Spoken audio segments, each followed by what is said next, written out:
모처럼 얼굴을 드러내지 않는 분이라서 저도 참 오랜만에 뵙는 것 같아요. 서수민 프로듀서를 모시겠습니다. 큰 박수 부탁드리겠습니다.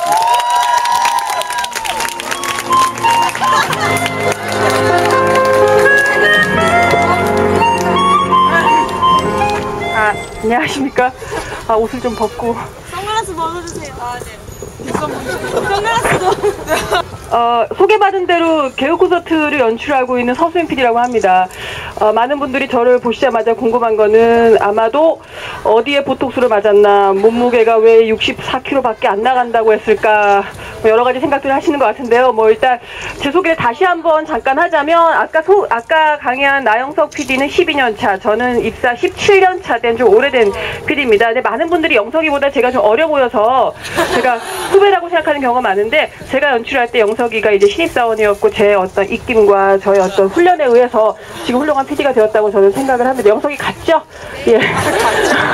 그렇게 생각을 하고 있고, 여러 프로그램을 거치고 말아먹기도 하고 약간 빚을 보기도 하다가 한 2010년도에 개콘을 이제 다시 맡으면서 1999년에 개그 콘서트 조연출로 참여를 했었고요. 10년이 지나서 다시 연출을 맡으면서 요새 이제 그 예능 프로그램의 대세 프로그램이라고 하는 개콘의 입지를 만든 어떤 그런 여전사라고 표현드릴 수 있을 것 같습니다. 많은 분들이 물어봅니다. 아니, 개콘이 오래된 프로그램인데 이제 좀 문 닫을 때도 됐을 것 같은데 왜 갑자기 이렇게 인기가 있고 여기서 많은 예능의 새로운 트렌드가 나오고 말이 나오고 이런 게 어떻게 이게 가능할까? 사실 이유는 한 가지입니다. 어떤 뛰어난 연출자에 의한 어떤 결과물이라고 생각하면 쉽습니다. 그런데도 자꾸 물어보시는 분들이 계신데 자꾸 묻지 마십시오. 그거는. 그래서 제가 오면서 나영석 PD나 어떤 다른 PD와 달리 제가 특화할 수 있는 여러 가지 것 중에 두 가지의 포커스를 맞추어서 강의를 하고자 합니다. 첫 번째는 코미디입니다. 저는 코미디 PD라고 생각을 하고 코미디 PD를 하기 위해서 입사를 했었습니다. 입사할 당시부터 코미디를 하고 싶다라고 생각을 했었고요. 그리고 코미디 PD가 되었고요. 앞으로도 코미디 PD가 굉장히 많이 나왔으면 좋겠습니다. 코미디라는 것과 두 번째 여자 PD라는 거에 포커스를 맞추고 싶습니다. 이게 다행히도 굉장히 여성분들이 많아서 이 나라의 미래는 밝구나라는 생각을 다시 한번 하게 됩니다. 첫 번째, 왜 예능인가, 그리고 왜 코미디인가, 그렇게 하기 위해선 뭘 잘하면 좋을까. 제가 말씀드리고 싶은 네 가지는, 첫 번째는 잘하는 걸 하자입니다. 저는 KBS 입사하기 전에 잘하는 거, 내가 뭘 잘하지? 라고 했을 때 너무 잘하는 게 많았습니다. 얼굴도 이쁘죠, 말도 잘하죠, 스튜어디스 원서까지 냈었습니다.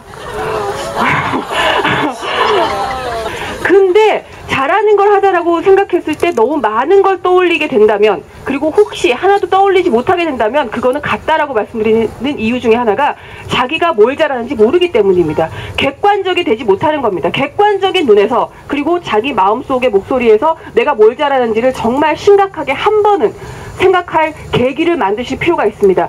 휩쓸리게 되잖아요. 동아리 만들어서 그 동아리에서 만들어진 대로 앞을 가게 되고, 거기서 시험을 치면 시험 준비하게 되고, 거기에서 입사를 시험 치면 입사 시험 준비하게 되고, 매일매일 토익 시험 쳐야죠, 뭐 해야 되죠, 너무 할 게 많습니다. 근데 그 모든 그 바쁘게 움직이는 과정 속에 정말 일주일에 하루 정도는, 일주일에 1시간 정도는 거울을 보고 내가 어디로 가고 있지? 내가 뭘 잘하지를 정말 심각하게 고민하십시오. 이 얘기는 제가 개그 콘서트를 할 때 우리 개그맨들한테 하는 얘기하고 똑같습니다.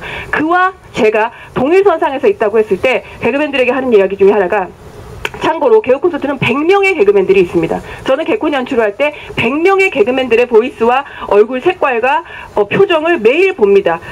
잠깐이지만 100명을 봐요. 그렇기 때문에 100명을 그 순간에 판단할 수밖에 없습니다. 그럴 때마다 100명한테 얘기하는 게, 야, 100명의 개그맨이 있어. 선배, 후배, 동료가 있어. 그 중에서 네 얼굴이 나한테 강하게 박히거나 마찬가지로 나한테 박히는 것처럼 시청자에게 박히려면 너 스스로 너의 특장점을 알아서 그걸 살리는 방법을 스스로 모른다면 그건 살 수 없다라고 얘기합니다. 참고로 최종병의 그녀라는 코너가 있었습니다. 나 이런 거 못해 그러면 막 뛰어나와서 막 부시고 막 마시고 하는 김혜선이라는 여자 연기자가 26기 신인 개그맨입니다. 한 회 출연료가 34만 원입니다. 한 한 달 4회, 4회 다 개콘 출연해도 100만 원 정도의 돈밖에 못 받아갑니다. 하지만 월화수목 금토일 개콘만을 위해서 모든 자기의 젊음을 바치고 일하고 있습니다. 이 개그맨은요, 이 개그우먼은 지금 31살, 올해 32살이죠. 8년 동안 개그맨 시험을 떨어졌었습니다. 저는 기억해요. 이 친구한테는 개그적인 요소를 전 찾아볼 수가 없었어요. 즉 제가 개콘 PD로서 얘의 쓸모를 찾을 수가 없었어요. 그랬는데 작년에 붙었을 때 얘는 왜 붙었냐면 실제로 이 친구는 정두홍 무술감독 밑에서 스턴트 우먼 생활을 8년간 했었습니다. 그때 마침 시크릿 가든의 길라임이 떴습니다. 그 캐릭터가 현실에서 찾아볼 수 있는 길라임이겠구나라고 생각해서 이 친구를 뽑았습니다. TV 브라운관에는 하지원의 길라임이라면 현실에서 여러분이 볼 수 있는 길라임 스턴트 우먼은 이 친구다. 이 친구한테 스턴트 우먼을 내 관련된 일을 시켜야지 하고 뽑았어요. 특장점이죠. 얘만 여러 몇천 명의 개그우먼 중에 얘만 돋보일 수 있는 특장점이 있어서 얘가 잘하는 게 그거였던 거죠. PD도 그렇고 저는 후배들한테도 그렇게 얘기를 하고 제 애한테도 얘기합니다. 잘하는 걸 찾아보자. 잘하는 걸 찾아보면 뭔가 있을 거야. 그게 무엇일지언정 그게 비록 공주가 아니어도 비록 마녀여도 대한민국에서 최고로 마녀 역할을 잘한다면 그거는 그 자체로 자기의 존재감을 드러낼 수 있는 길이라고 생각을 하기 때문이죠. 두 번째는 잘 버리자입니다. 잘하는 걸 찾았으면 그 잘하는 걸 살리기 위해서 잘 버리셔야 됩니다.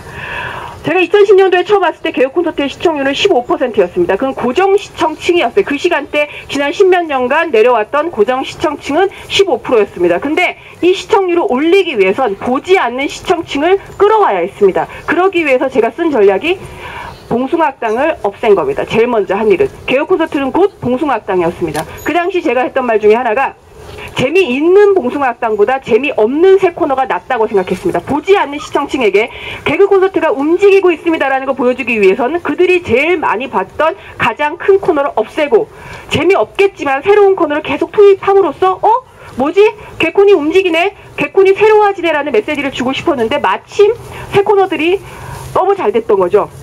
아까도 모두에 말씀드렸지만 왜 잘 됐다고 생각하십니까? 연출자가 뛰어났기 때문입니다. 너무 잘 된 거예요. 그랬더니 개콘은 25, 29.8까지 시청률이 올랐습니다. 보지 않던 시청층을 끌어올 수 있었습니다. 잘 버렸기 때문에 새 거를 담을 수 있었습니다. 마찬가지로 제가 개그맨들을 훈련을 시킬 때 제가 하는 이 잘 버리자 원칙에 의해서 하는 것 중에 하나가 제가 제일 안타까워하거나 답답하고 트레이닝이 어려운 친구 중에 하나가 어설프게 뜬 친구들입니다. 그리고 후배 중에서도 어설프게 아는 친구들이 많습니다. 이렇게 조직을 꾸려서 하다 보면은 저 코미디 뭐 해봤어요. 버라이어티 저 뭐 해봤어요. 어설프게 안다라는 것 때문에 자기가 더 이상 아무것도 시도하지 않고 그 안에 갇혀있는 친구들이 의외로 많습니다. 그런 사람들을 위해서 제가 하는 게 바로 잘 버리게 만듭니다. 개그맨들 같은 경우에 자기가 오른 이 경지가 다 오른 건 줄 알고 이 안에서 자기가 누렸던 것 중에서 누렸던 유행어 중에서 누렸던 캐릭터 중에서 그거를 어떻게 좀 해가지고 오래 살 방법을 찾는 친구들이 많아요. 그러면 아무것도 못합니다. 새로운 걸 할 수가 없어요. 그러기 위해서 저는 잘 버리게 하기 위해서 하는 그 카메라가 있으니까 말을 잘 못하겠는데 실명은 빼고 그렇게 어설프게 뜬 친구들 같은 경우에는 그대로 본인이 생각하는 그대로 내가 손을 안 대고 그대로 무대 위에 올려줍니다. 초창기 때 개그맨들이 제일 무서워했던 말 중에 하나가 오늘 네가 짜온 거 그대로 녹화 떠줄게입니다. 처음에는 피디님이 나 좀 믿으시는데 오케이. 그리고 무대 위에 올라갑니다. 무대 위에 올라가면 1000명의 사일런스를 그대로 느끼게 해줍니다. 그때 개그맨들이 녹화 끝나고 가는 곳이 한강입니다. 한강을 보면 생각을 하는 거죠. 나는 뭘까? 나는 왜 이럴까? 뭐 이런 생각을 할 때 3주 동안 연락을 안 합니다. 일부러. 그 3주 후에 연락을 합니다. 이런 코너 있는데 해볼래? 네, 피디님. 그리고 와서 하게 돼 있습니다. 그 3주 안에 자기가 어설프게 가지고 있었던 고집, 아집 이런 것들을 버리게 만들어줘야지만 저는 새로운 걸 담을 수 있다고 생각합니다. 다행히도 아직까지 실패 케이스는 없습니다. 세 번째, 잘 꾸며야 됩니다. 잘 버렸으면 그리고 새로운 걸 담으려고 하면 그 새로운 이슈를 잘 꾸며야 됩니다. 잘 꾸미지 못하면 안 됩니다. 그 원석 그대로가 이쁜 건 저는 없다고 생각합니다. 물론 원석 자체가 가지고 있는 어떤 가치를 발견하는 것도 굉장히 중요하겠죠. 근데 그걸 발견했다면 그 다음부터는 정말 심혈을 다해서 잘 꾸며야 됩니다. 그 성공 사례 중에 하나가 사마귀 유치원이라고 생각합니다. 저는 사마귀 유치원을 처음 갖고 왔을 때 이 코너는 어린이들인 척하는 성인들의 유치원입니다. 대한민국의 모든 개그 코너에 유치원 개그는 있어 왔습니다. 새로운 코드가 아닙니다.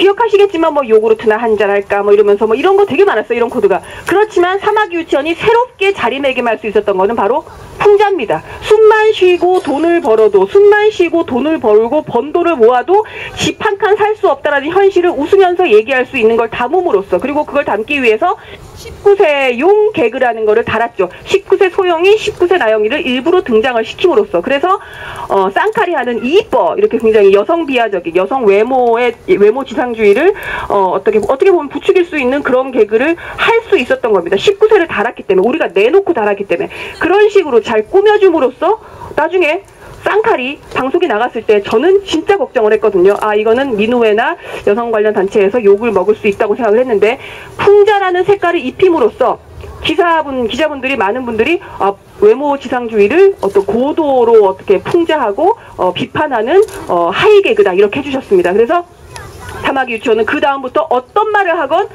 풍자의 그거를 날개를 달면서 앞으로 갈 수 있었던 거죠. 가장 먼저 해야 될 일은, 잘 꾸미기 위해서 가장 먼저 해야 할 일은 저는 귀를 열어야 되는 일이라고 생각합니다. 지금 이 시대, 2012년 5월 12일 이 시대에 나와 함께 살고 나와 함께 같은 곳을 바라보고 있는 사람이 무엇에 광분하는지, 무엇에 공분하는지를 찾아야 합니다. 마지막으로는 잘 웃기셔야 됩니다. 아무리 잘 꾸며도 잘 웃기지 못하면 안 됩니다. 그래서 짧은 강의의 결론을 말씀드리자면, 방송을 하고 싶으시다면 잘 웃기십시오.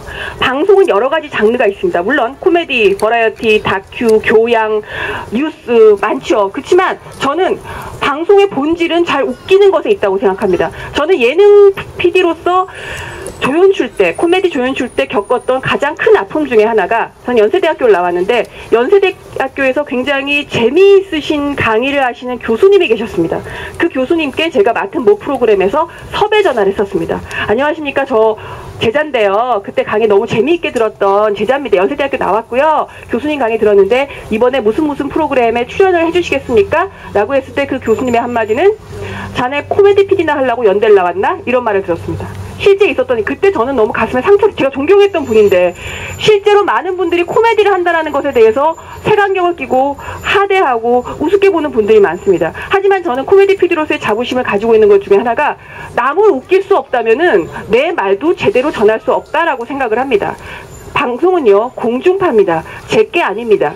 대한민국의 재산이고 시청자의 것입니다. 그 공중파를 이용해서 불특정 다수에게 메시지를 쏘는 겁니다. 그 메시지가 어떤 사람에겐 상처가 될 수 있고 어떤 사람에겐 즐거움이 될 수도 있겠죠. 하지만 절대 다수의 즐거움을 위해서 어떻게 하면 잘 웃기면서 내 메시지를 전달할 수 있을까를 고민하는 일이야말로 굉장히 행복한 일이라고 생각합니다. 그래서 저는 요즘에 그런 직업을 갖게 돼서 너무 다행인데, 지금 이렇게 마이크를 잡고 강의하는 모습은 우리 개그맨들이 보지 않아야겠다는 생각을 합니다. 늘 30초마다 웃기지 못하면 그거는 개그맨의 자격이 없다라고 얘기를 했는데, 여러분께서 한 번도 웃지 않으시는 것, 개그맨들이 참 쉽지 않구나라는 생각을 하게 되고요. 자, 결론적으로 다시 한번 말씀드리겠습니다. 예능의 본질은 저는 코미디에 있다고 생각합니다. 혹시 예능 프로그램 만드시는 PD가 되고 싶으십니까? 그렇다면 쿡TV나 하나TV나 그런 걸 신청하셔서 역대 웃겼던 코드들을 분석하십시오. 이 사람은, 이 캐릭터는, 이 유행어는 그 시대에 왜 떴을까를 분석하십시오. 뜬 곳에는, 망한 것에는 저는 다 이유가 있다고 생각합니다. 지금 개콘이 잘 되는 이유가 있습니다. 저와 100명의 개그맨과 우리 10명의 작가들은 같은 말을, 같은 새 코너를 올리더라도 어떻게 하면 지금 이걸 보는 사람들의 마음을 뚫고 갈 수 있을까를 정말 많이 연구합니다. 물론 예외는 있었습니다. 이렇게 말씀드린 베이스에는 개그맨들이 새 코너를 짜오면 PD와 작가가 붙어서 다시 어레인지를 해서 새 코너라는 이름으로 방송에 나가게 되는데, 한 번도 그런 작업을 거치지 않은 채 나갔던 코너가 있습니다. 꺾기도입니다. 제가 파업을 시작하기 직전에 새 코너를 빨리 갖고 와라, 내가 파업 동안에는 어루만질 수 없으니까 지금 만지고 가야 된다 라고 했더니, 김준호라는 개그맨이 오더니, PD 웃기기는 하는데 이상한 코너가 있는데 보시겠습니까? 그래. 글쎄 뭐 웃긴다면 한번 보자꾸나. 요즘에 개그 콘서트의 어떤 그 주류는 고퀄러티, 어떤 그 굉장히 하이 개그를 지향하고 어떤 조금 학자층의 사람들이 좋아할 수 있는 어떤 그런 풍자와 그런 사회적인 이슈를 담은 게 개콘의 어떤 그거라고 생각했는데, 꺾기도를 갖고 온 거예요. 뭐 감사미 다람쥐, 뭐 까불이, 랴옹이, 마보이 막 이런 걸 하는데, 이걸 다 보고 나서 이게 뭐지? 이런 생각이 들더라고요. 그래서 준호랑 이제 개그맨들도 이제 뭔가 쭈뼛쭈뼛 하더라고요. 뭔가 떳떳하지 못했어요. 그래서 쭈뼛쭈뼛 하면서 저의 눈치를 자꾸 보길래 이제 일단 앉아봐라. 저도 배웠다면 배우는 사람이고, 그래서 한번 분석을 해보자. 왜 다람쥐니? 이렇게 물어봤어요. 그랬더니 이제 가만히 고민을 하더니 준호가 한 말이, 피디님 다람쥐가 마음에 안 드시면 다래끼로 할까요? 이렇게 얘기했습니다. 그래서 그냥 밑도 끝도 없는 거예요. 그래서 이거는 안 되겠다. 이거를 내가 어설프게 만지려고 했다가는 그냥 이상으로 가겠구나라는 생각에서 그대로 올리게 했습니다. 네 마음대로 해라. 이거는 내가 어떻게 할 수 있는 코너가 아니고 그냥 한 가지만 알아라. 그냥 어떤 대중의 반응은 극과 극일 것이다. 그랬더니 말한 대로 극과 극이지만 다행히 그들의 열정에 의해서 개콘의 또 다른 코드로 인식이 되고 있는 것 같습니다.